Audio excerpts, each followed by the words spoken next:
کائنات کی وسطوں پر اگر ہم گہری نظر ڈالیں تو ہم پر ایک راز آشکار ہوتا ہے کہ یہ سب کچھ یوں ہی بے مقصد وجود میں نہیں آیا۔ آسمانوں کی بلندی، زمین کی وسطیں، چاند کی ٹھنڈک، سورج کی روشنی اور ستاروں کی جھلک، یہ سب ایک ہی نور کی تجلی ہے، اور یہی نور آسمان و زمین کے ذرے ذرے میں موجود ہے۔ یہی نور جہالت کی تاریکیوں میں امید کی روشنی پر ابھرا اور انسانیت کے بکھرتے قافلے کے لیے رہنمائی پیش کی۔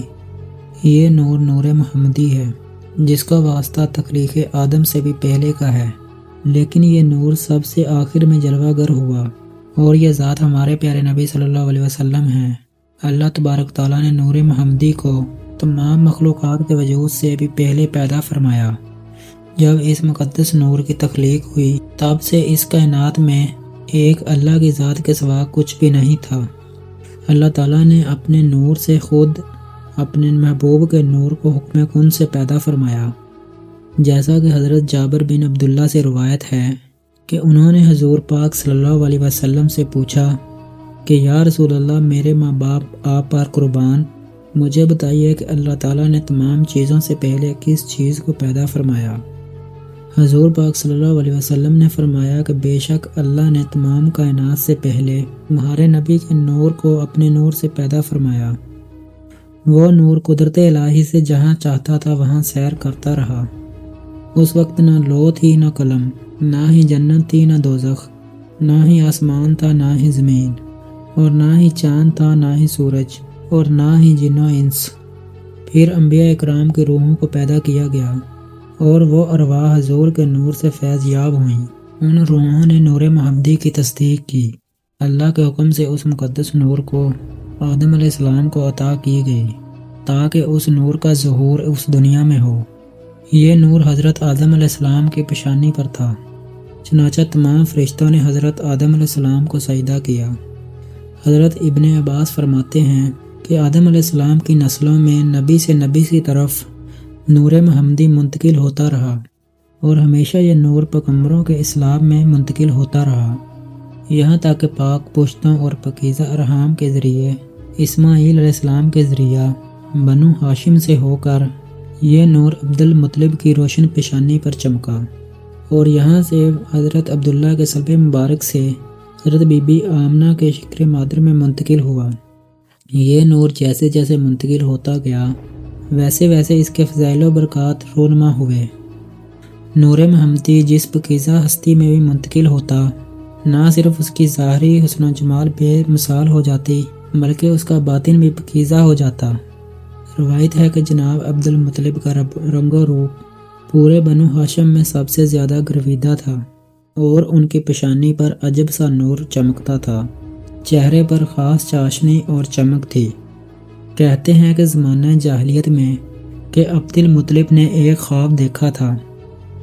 آپ علیہ السلام فرماتے ہیں کہ ایک رات کہ میں صحن کعبہ میں سو رہا تھا، میں نے دیکھا کہ ایک عظیم و شان درخت زمین سے ظاہر ہو رہا ہے، اور دیکھتے ہی دیکھتے وہ بڑھتے چلا گیا۔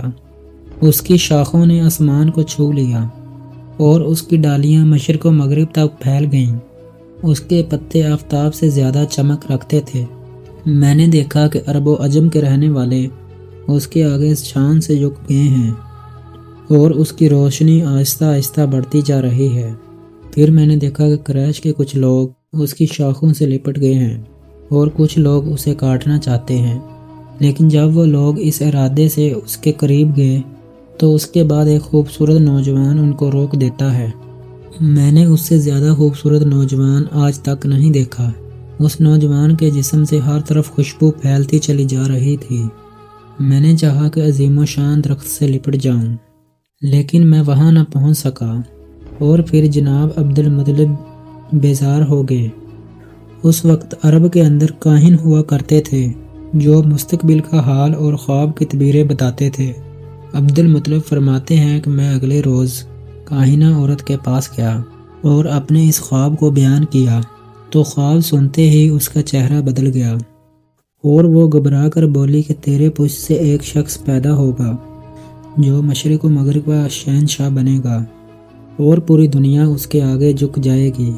روایتوں میں آتا ہے کہ جب نور محمدی حضور پاک صلی اللہ علیہ وسلم کے والد حضرت عبداللہ کی پیشانی پر نمایاں ہوا تو جناب عبداللہ کے حسن میں اضافہ ہو گیا اور آپ کے اندر ایک عجیب سی روحانی کشش پیدا ہو گئی اور کئی عجائبات ظہور پذیر ہوئے۔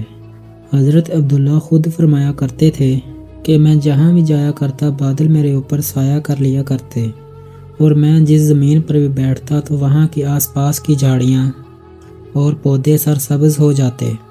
روایت میں ملتا ہے کہ حضرت عبداللہ بنی اسد کی ایک عورت کے سامنے میں سے گزرے جو خانہ کعبہ کے پاس کھڑی تھی اور اس کا نام رقیصہ تھا۔